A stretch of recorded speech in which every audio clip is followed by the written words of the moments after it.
Hi, I'm June Beach with Swarovski Crystal, and I have, like many people, been making my own mask, taking pieces of fabric that I've had here at the house, um, taking the like about 8.5 by 16, folding them over, stitching it all, adding elastic.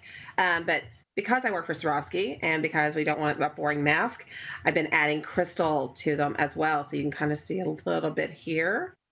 Another fun one that I have.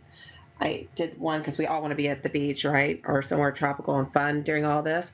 Had little flamingos on it, but hot fix crystals. So they heat, they already have glue on the backside. They heat onto the fabric and they can go through your washer or the dryer. But also I'm adding beads because a lot of us have just beads for jewelry making and just kind of stitching these on really quick and easy along the side here. See, real quick, just like that. So you could kind of see how they could line up all along the edge. Again, because they're stitched, they would fit. They would go through the washer and the dryer. And then when you're done, you put your mask on and you're ready to go out and sparkle.